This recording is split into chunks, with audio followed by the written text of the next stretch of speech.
What's up, everybody? TJ here. Real quick before we get started with the episode, I'm testing out a new feature called Fan Mail, which is where you can actually text me from the episode that you're listening to. So as you're listening to this, go over to the episode description, and right there at the beginning, you're going to see some text that says, send me a text message. Go ahead, click that. Let me know what you think about the podcast so far. Let me know of any questions, concerns, anything you might have. I love to hear from you. So go ahead, hit that up. I'm excited to read your text, and let's get started with the episode. I'm not going to sit here and bullshit you like somebody from headquarters and going, it's going to get better. It's fine. I can't do that because y'all are experiencing shit that I didn't have to experience. I would say that now looking back on my career, I'm glad I did it. It wasn't all sunshine and rainbows, and there were dark times, but overall, I like the person I see in the mirror to a large degree because of what I did. Welcome to the Keep the Promise podcast, where we help build resilient and well-rounded firefighters. And they can say, well, we're too busy, we're this, we're that. Oh, really? Are you now? You're too busy to see what your people go through every day. Bullshit. I call bullshit. That just makes me just really, really angry. Want to punch something in the throat. Anyway. That's a disconnect that is not unique to us. And what's his name? Peter Blabber, is it? The Mission, the Men and Me? Mm-hmm. I think that's I remember that book. But his thing was you got to listen to the boots on the ground. You do. And it was good reading that book, but it was, again, infuriating then going back to organizations and systems that insist that the higher-ups know how things are. It doesn't matter where you are, military, fire service, police department, anything. Once you start removing yourself from that, there was a guy who worked at headquarters who used to come into a firehouse and be like, I'm hanging out with the men. He would just sit there and do computer work at the kitchen table while they all went out and ran calls, and he would make his meals. That doesn't count. No. That doesn't count. And you are missing that perspective of the people on the ground. Hey, these are the issues we're having, the equipment. This is what's falling apart. Exactly. These are the issues we're dealing in a post-COVID world with, the things that we have to do and the people that we're dealing with, and just the call volume. Right. Ride with Medic 18 all night long and tell me that you remember nights like this. This is there every night. Quote unquote, I did my time. Oh yeah. I paid my dues. Yeah. Yeah. And again, that goes back to people forget bad shit. Mm-hmm. So they only remember the good stuff. They don't remember the bad stuff. Like there are some people at headquarters right now that probably remember not running a call the entire shift. What's that? That don't happen no more, son. And it's just getting worse. From the feedback that I'm getting from people that I know. So we're talking about remembering the good and forgetting the bad. And that's a perfect segue into some notes that you took that you sent me. What do you miss and what do you not miss? Oh. And how has that perspective changed as you're going into a couple years post-retirement? I miss the camaraderie. Like the banter, the firehouse kitchen table. I miss I miss going to fires. Even though we don't didn't go to that many fires, at the end of my career, there were times when, I'd be in the front seat, I'd settle in, get everything, figure out where we're going. I'm reading a map book. I all the feedback that we're getting is oh, sounds like something. This is going to be good. Across from, next to, blah, blah, blah, multiple calls. That kind of shit. And I would there were a couple of times that I actually stepped back and went, I love doing that. I can't believe they pay me for this shit. Oh my God, this is so much fun. And then you get back into getting ready for your shit mode. So I miss that. I miss those. Yeah, I miss those conversations about the shitty calls that we ran the night before, that kind of stuff. shoot. I know there was something else I was going to say. Okay, it'll come back. What about the things that you do not? I don't miss, I don't miss having shit piled on us by the higher ups that, you know, like, here's another thing to do, and another thing to do, and another thing to do. I don't miss that. I don't miss all the computer work. You know, especially when the computer programs don't run properly and, you know, like, and, you know, or they crash or whatever. I don't miss going into stinky houses, dude. You know, the smelly. You don't miss walking on a piss covered floor? The smelly, bug infested houses, like, you know, roaches everywhere and shit like that. Like, I don't miss that. I don't miss, yeah, hearing the screams of the loved ones, you know, like, you know, telling their other, you know, the loved one that we're doing CPR on that clearly ain't gonna make it to wake up. I don't miss it. Yeah, that, you know, that stuck with me, especially at the end of my career. So those are things I don't miss. But yeah, that, like, it's, you know, retirement is, it's not awful, you know, like, you know, like, I don't hate it, but, you know, but it can be boring at times. God, there was something else that I wanted to hit on. I cannot remember what the hell it is. Yeah, maybe I'll think about it later. Let me read something that you wrote back in October 24th of 2023. And then we can dissect it because you... Oh, that's exactly what it was. Is that where we're headed? Yeah, that's where we're headed. Okay, yeah. shall I read this? Yeah, okay. Go ahead. So you sent me this note that you wrote in what appears to be your journal in October 24th, 2023. One of the less talked about aspects about the job I miss is this: the feeling of being invulnerable. Logically, I know it's not true. The events in Baltimore City last week certainly prove that. However, I felt far less vulnerable in my life when I was geared up and with my crew. Places I'd never consider walking into alone, I wouldn't hesitate going when I had that gear on. People listen to you when you step off a fire engine geared up. At least most of the time. And we are definitely caught completely off guard when they don't listen. Oh, absolutely. Like, yeah, that feeling of invulnerability. Like, you just don't, you know, like, I miss that. I remember we ran a call probably maybe 2 months before I retired. It was a pedestrian struck in front of a middle school.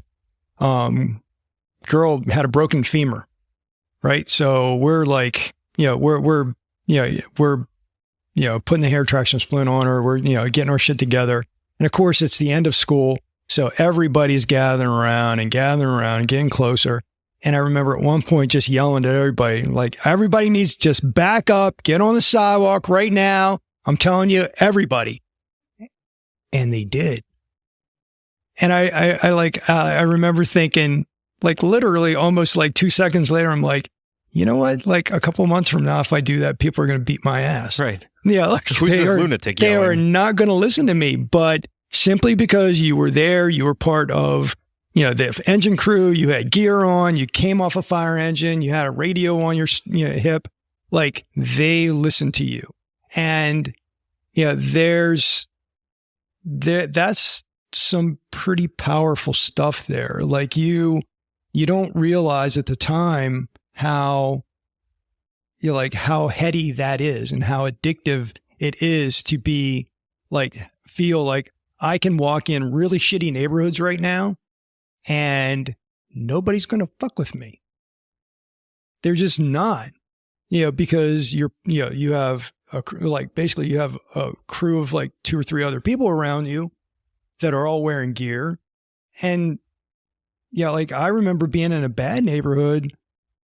You know, we were working a shooting and some kid comes up and he starts yelling at us, and giving us shit. And this older dude steps in, like, clearly, you know, part of the community. He's like, you leave those people alone. They're here to help you. And that young guy just went, I'm like, thank you, sir. I mean, but like we're definitely caught off guard if people don't listen to us. We're caught off guard if people are angry we get there. Like, not like the big difference between us and cops is 95% of the time when we get there, when people call us and we get there, everybody's happy to see us. They're like, yay! Right. 99% of the time when they get called and they show up, somebody there is really, really pissed off that they're there. Like, and they're like that. So that's, I think, one of the bigger differences between them and us. Additionally, as far as things I miss, like the job, after a while, it makes you feel like you have a purpose, especially at the end of your career. Like, you feel like, this is my purpose. This is why I was put on this planet. Like, and you feel like what you do matters and you have a mission. Once you retire, that kind of goes away. Like, it just is, like you feel like you kind of drift because you look for a new purpose. You look for something to fill that void. And no matter what you do, it's never going to feel like that. Right. So that's one of the difficulties, I think, with retirement. And that's one of the things I miss is having that clear purpose. So I have a twofold question when it comes to purpose. We're seeing incredible rates of burnout. We are seeing, like, again, the post-COVID world flipped everything around for the fire service. Agreed. And started seeing a lot more younger folks with 5-10 years being like, deuces, I'm out. Yeah. Like, I'm going to go do other stuff.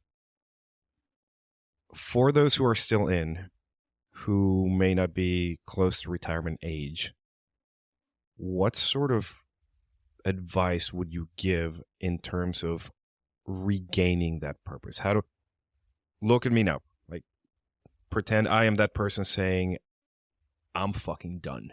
Yeah. I've had enough. I've had enough human suffering. I've had enough of lack of sleep. I don't believe in the mission anymore. If I'm at that point, how do I regain that purpose? How do I morph it? How do I help it evolve? What can I do? Honestly, it's a tough question to answer, because I think it comes, from your own personal experience. And if you're not having fun, then it can be a challenge, especially like you said, you mentioned the human suffering part, the lack of sleep part. I'm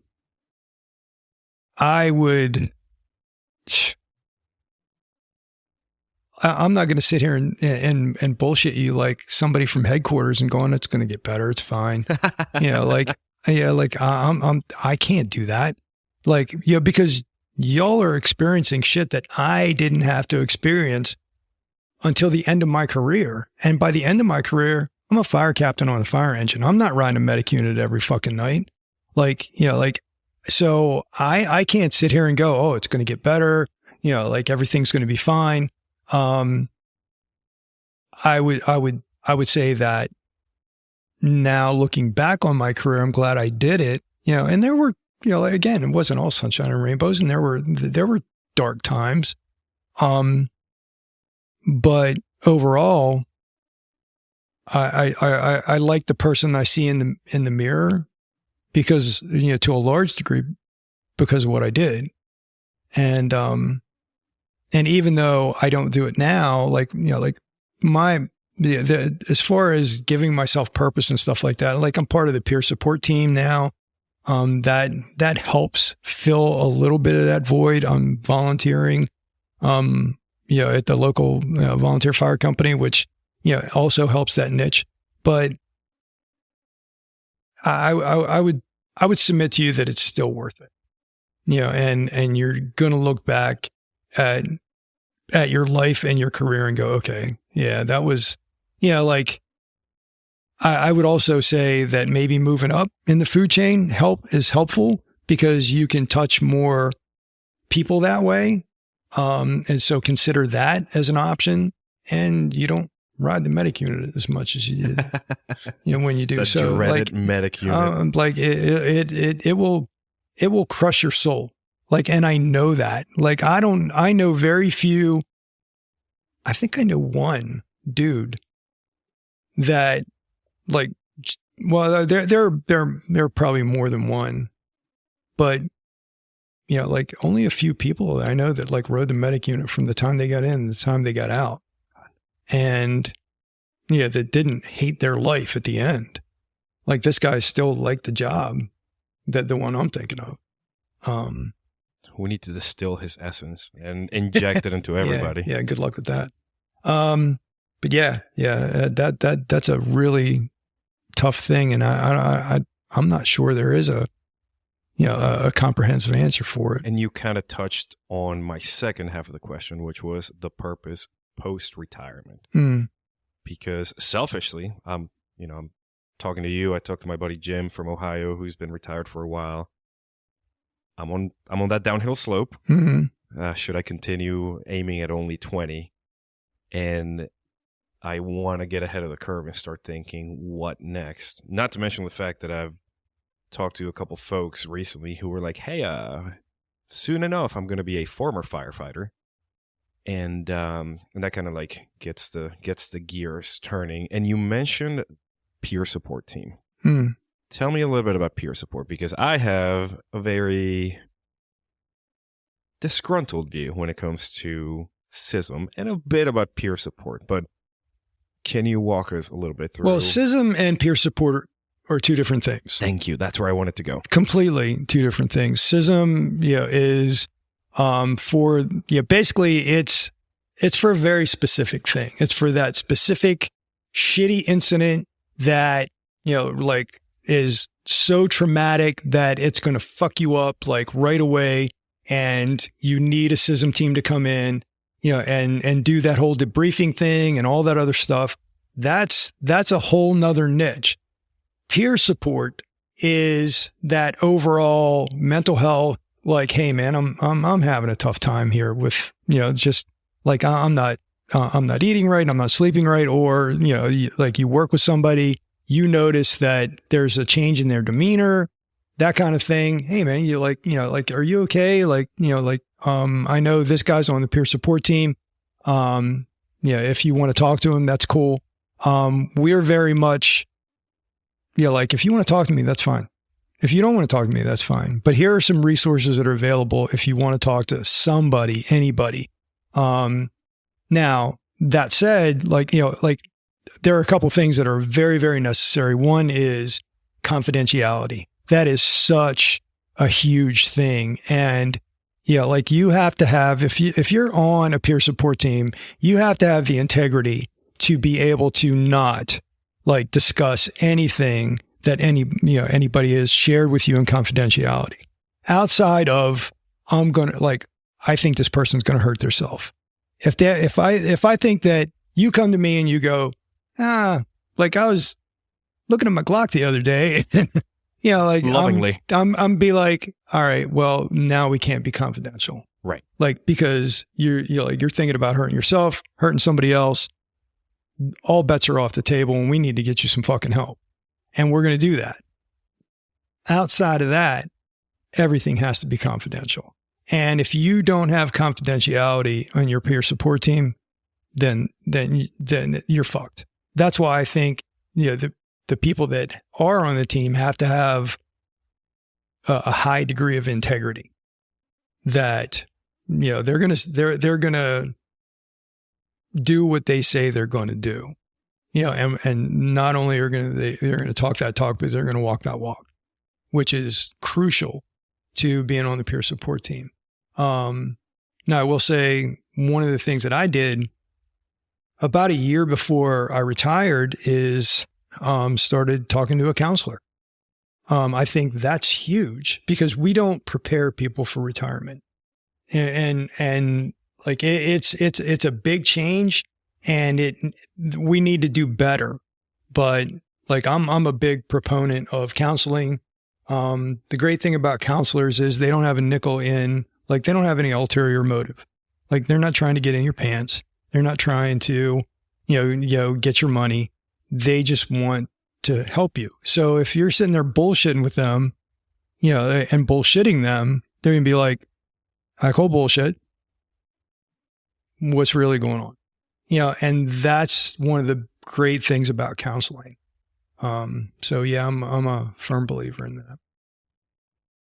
I know that I talked to Dave Smith about the whole SISM thing and a couple other folks, and I've been through a few SISM debriefing, the whole critical incident stress management, where it is so awkward because you're in a room with your peers, with whoever the SISM leader, whatever, advocate, person, rep might be. Right. And they're like, okay, who wants to go first? Let's talk about the feelings. And you're taking these type A personalities you're not who gonna will stuff things down. Yeah, that's not going to work. Yeah. I never had the issue that Dave had. Like, you know me, I like to run my mouth. I went first. I'm like, this is what happened. This is what we experienced, as a way of sort of trying to open the door, kick it open. When Dave went through, there was always that crusty old senior guy who's like, nah, we don't have a problem here. Everybody can deal with it themselves. And if they don't, they're pussies and they need to go home. Right.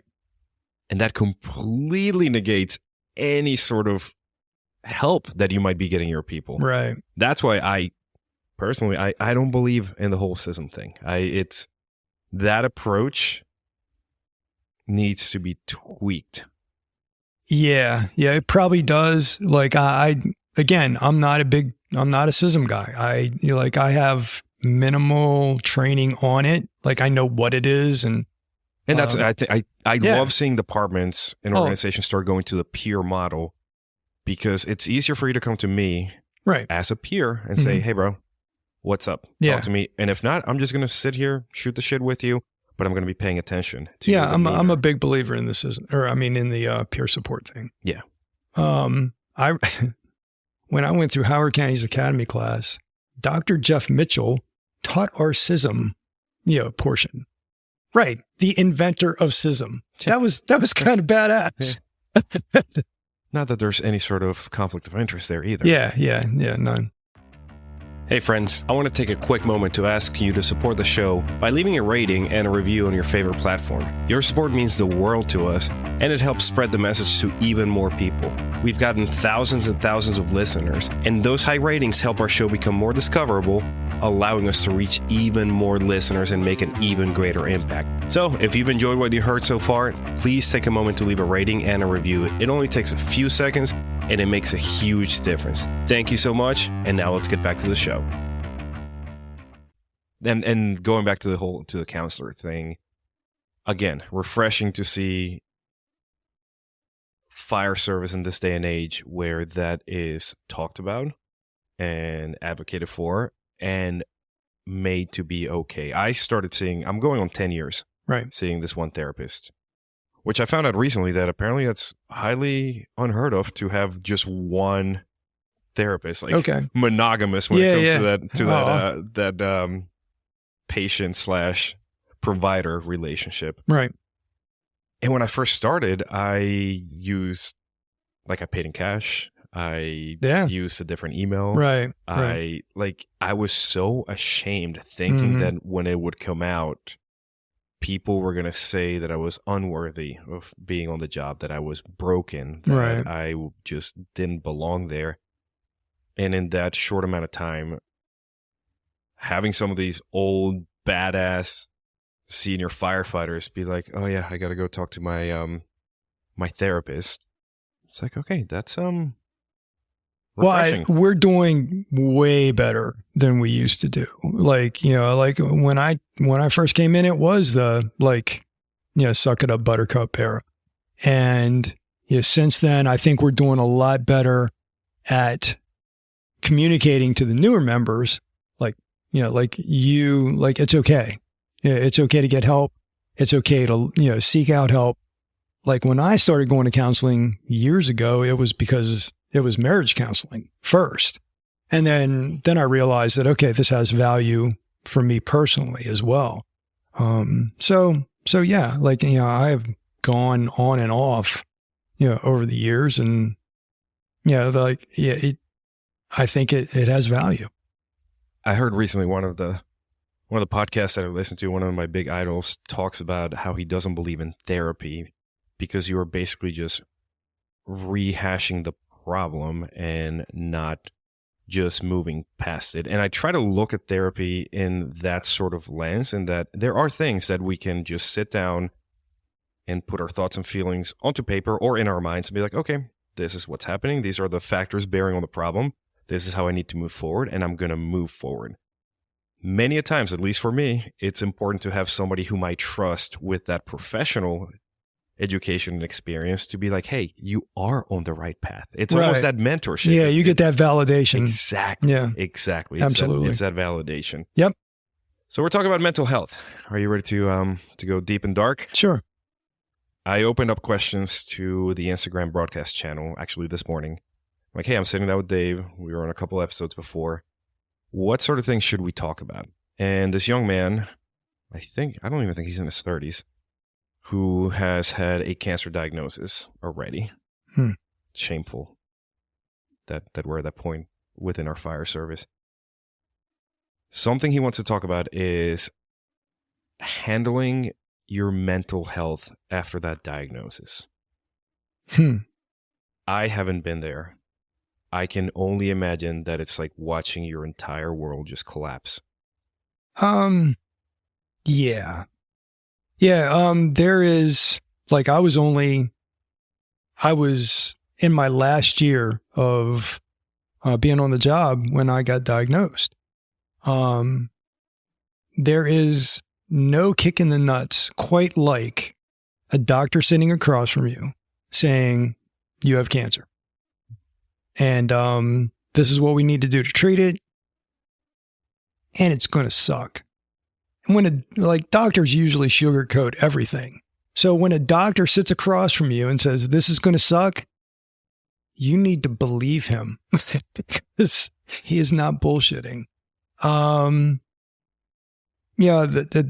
first it was really hard. Wrapping my mind around it. Of course you go, immediately to worst case scenario. I think that's an interesting aspect of the mental part of this, of who we are, as firefighters. Like, who amongst us doesn't catastrophize every call that we get? Like we basically, like, if we get a call for a car wreck, we are like, okay, there's going to be bodies everywhere. There's going to be this, there's going to be that. And then when you get there and it's not that bad, you're like, oh, I can deal with this. So we have a tendency to do that anyway on practically every call we run on, because we worst case scenario every call. Unfortunately, it kind of leaks over into our personal lives. And so, like, that was the first thing that happened. I'm going to die. I'm going to die of cancer horribly, blah, blah, blah. And, after you get past that and go, okay, well, you talk to your doctors, I think trusting your doctor, your medical team, really, because it is a medical team. When you go through cancer treatments, you don't only have one doctor, you have a team of doctors and nurses. And so they will, you meet with them, they start to gain your trust. And that's a big thing. Trusting that they're going to do everything they can do to make you better. And that's all you can do after that point is, go through the treatments, and hope that it fucking works. Like, I'm coming up on my 3-year, checkup in March, April-ish. I'll go for my 3-year checkups. I go to 3 doctors, my chemo doc, my radiation doc, and then my ear, nose, and throat guy. So I'm just hoping that, they all say, yeah, you're good. See you in 6 months. Now we're about a month or so out. I start to get a little anxious about it because, I don't want to hear anything else other than we're good. We'll see you in 6 months.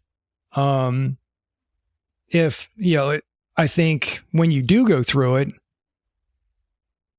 if they do say, all right, well, we found something else, it's going to suck. It'll be devastating. But then you just go, okay, well, what do we got to do now? Like, I trust that you're going to do what's best for me. Trusting your doctors, I think, is one of the best thing you can do for your mental health. Talking to people, like one of the hardest things was, telling my mom, who already had like buried 2 of her sons, and one to cancer. And then telling my kids. Those 2 things were super, super difficult. But after that, having a good support network around you, that's huge. My recovery wouldn't have been anywhere. I don't think it would have been possible without like my circle around me. I mean, between my family, my friends outside of the fire service, my friend, like my family of the fire service. Like the support was phenomenal. Like, and one of the best ways I can describe that is, I had plenty of sick leave because I was at the end of my career. So my lieutenant comes up to me, after I tell my shift, he's like, so, are you going to put an email out asking for exchange time? Now we can, like, people can work for us while we're sick and stuff like that. Normally if I do exchange time for you, you do exchange time for me, and we call it even. But for sick, like long-term sick and stuff like that, people are just donating it to you. And I had done it dozens of times before that, like throughout my career. Well, I was like, nah, man, I'm good. I got plenty of sick leave. And he's like, dude, people are going to want to help you. Let them, give them a way to help you. So I was like, okay. So I put an email out. I put it out on Wednesday, like basically explaining like, look, I'm going to need exchange time for the next 3 months. I'm going to be going through cancer treatments. If you feel inclined to, donate exchange time or do exchange time for me, it'd be super appreciated. If not, just, send me good vibes and, and all that. So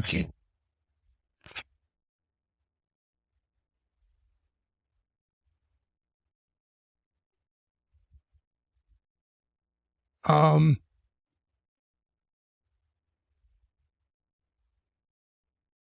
Friday, after I emailed it out, I had people texting me and calling me going, dude, your calendar's full for the next 3 months.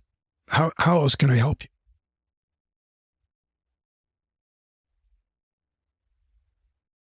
So that was just overwhelming, and clearly it chokes me to this day. To be surrounded by people like that is incredible. It just is. And I'm humbled every time I think about that. That was pretty amazing. But yeah, and then to be able to come back to work and finish out my career was, and finish it out on my terms. I think that helped my mental health, but it was, I think, that being surrounded by good people, I think that's one of the best things you can do for your mental health as far as that kind of stuff goes. And sort of answering my own question, because I too am getting a little choked up when I asked hey, what if I lost my purpose? It's funny how when we feel the most lost and when the fire service makes no sense to us, it's those displays of humanity from our own people. Oh, yeah. That sort of ground us again. Yeah, because absolutely. Nowhere else. Go to corporate America. If you get sick, nobody's going to give a shit. They're not even going to know you're gone. No, not at all. And here you have people willingly giving the leave that they have earned, the time that they are willing to work for. Oh, absolutely. Everything without any sort of expectation. Yeah. It's that community. That's what keeps us going. That's exactly it. To be surrounded by those kind of human beings is huge. And you're right. It doesn't happen anywhere else. Like one of my favorite stories about that is a couple years before I retired, my brother was like, "Hey, like you can retire pretty soon, right? Like you should be getting ready to retire." And he's like, "When can you retire?" I'm like, "About 3 years ago." And he's like, "What the fuck is wrong with you? Jesus Christ, go out and enjoy your life." Rah, rah, rah, rah. I'm like, "Dude, like I still love what I do." Right. Like I love the people I work with. He's like, "Oh yeah. You're just afraid to admit you're getting old." I'm like, "No, that's not it." But okay. So we have a retirement party for me a month after I retired, and my family comes down. And so they go to the party. It was a blast. A whole bunch of people showed up. It was just degenerates. So much fun. And the next morning, he's getting we have breakfast before he gets ready to roll back to Pennsylvania. And he pulls me aside. He goes, "Hey, I owe you an apology." And I'm like, "For what?" He goes, "I had no idea until those people love you." And I'm like, "And I love them." He goes, "I had no idea it was like this. I don't have a frame of reference for this. If I told people that I was going to have a party for my retirement, 3 people would show up."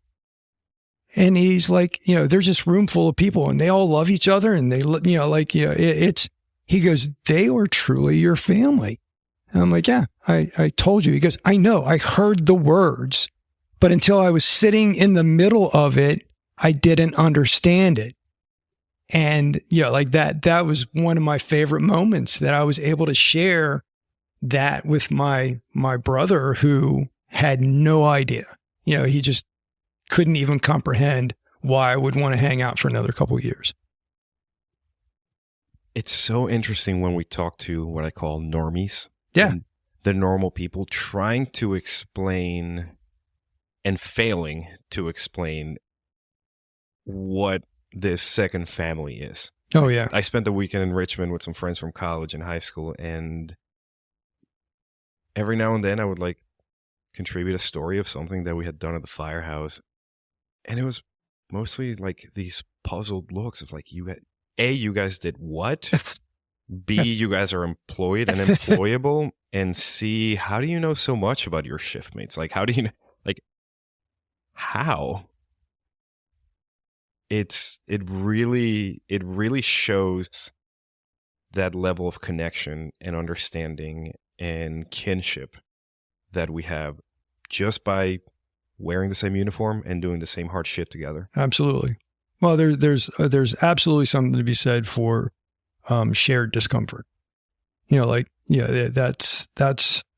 one of the reasons that the firehouse kitchen table is so cool.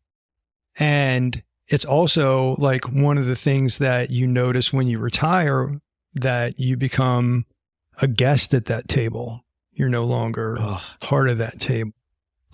I'm always welcome. I know I can go to Dundalk tonight and they would invite me in for dinner, and it would, it would be it's always going to be like that. But you're a visitor. Yeah. And because you don't share that misery with them anymore. You don't share that discomfort. You didn't share that shitty call with them last night at 2:00 in the morning where this, 300-pound asshole was giving you a bunch of shit. You don't have that anymore. Right. So yeah, there's definitely something to be said for that, shared discomfort, building really, really strong bonds with the people. Anyway, and I went to a party over the summer where there were a bunch of retired guys, and these are guys that I worked with for years in Dundalk. And it was just we were, we didn't miss a beat, and we were all, talking about calls we ran 20 years ago and people we work with and these assholes, and remember that asshole call. And, it was just, that those kind of bonds are impossible to explain to somebody that doesn't, works in corporate America, or it's just not normal. We've all experienced it, like especially when out traveling. It's almost like finding our tribe wherever we might be. Oh, hell yeah. Because it's so fun watching our non-fire department friends observe. And also it's like a weird dance that if you see somebody in the fire department and like you have a question or whatever, you just come up to their firehouse, hey, can I take a look around? You start dropping these certain words so they know you're on the job. You're like, hey, and you don't show up and you go, hey, I work here and there. You're like, oh, hey, that's a nice E1 you got there, or something, so that they kind of pick up on it. Oh yeah, and like next thing you know, you're talking like you have been best friends forever. You're talking about the same bullshit, and friends or family are looking at you like, how? I went to Belgium, and I was in Amsterdam, and I rented a car with my family, drove down to Belgium to meet one of the members of the Keep the Promise community. Yeah. Basically ditched my family to go have lunch, and then I hung out with him at his firehouse for like 6 hours. Nice. And again, complete opposite side of the world. Right. It was like we had been best friends forever. Like we had been on the same calls. We're shooting the shit. I'm amazed by all his equipment. He's asking me about leather helmets and shit that we do in America. Oh yeah. It's just wild. It's that camaraderie spans across the globe. Oh, very much so. Like I stayed on the beach couple months ago down in South Carolina, and the firehouse is right around like maybe a block away. So I'm walking past, they're doing their apparatus checks and shit like that. And, I'm like, hey, like, do you guys work a 24 shift? Do you like, you ask them about their shift configuration, like, like what kind of officers, who rides officers, stuff like that. They're like, oh, okay.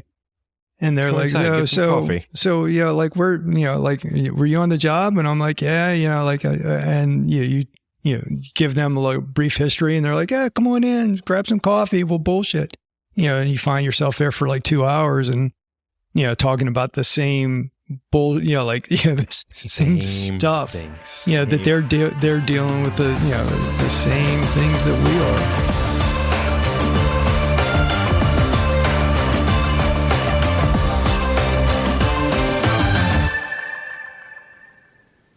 Hey everyone, it's TJ here from Keep the Promise. As you know, this podcast is all about helping firefighters become more resilient and well-rounded so that they can be a force for good within their fire department and their community. But today I want to talk to you about something that's just as important, and that is supporting firefighters who are going through tough times. When one of our fellow firefighters is off work because they have to go to the Center for Excellence, they have to go to rehab, they have mental health issues, or they have other health issues, it really takes away their support system, and it wreaks havoc on their finances and their family's finances. And many times, these brothers and sisters are left to struggle alone, away from their support system and the people who love them, without the resources they need to recover. That's why I'm setting a bold new goal. And that is to reach 150 total patrons on Patreon so that we can start a fund to help firefighters and their families during these challenging times. And I need your help to make it happen. With your support on Patreon, we'll be able to provide financial assistance to firefighter families who are battling things like addiction, depression, and cancer. We're going to help alleviate the financial strain that can come with being away from the fire department so that our brothers and sisters can focus on healing and recovering. Now, reaching 150 total patrons is a big goal, but I believe that we can do it together. And when we do, we'll be able to make a real difference in the lives of those who serve and protect alongside us. So, if you're not already a patron, I invite you to join us today. Head over to joinkeepthepromise.com and sign up today. Again, that is joinkeepthepromise.com. And if you already are a patron, thank you so much for your support. You'll be receiving some exclusive rewards and perks as a way of saying thanks. Together, let's show our fellow firefighters that we've got their back just like they always have ours. Thank you for listening. Let's get started with the episode.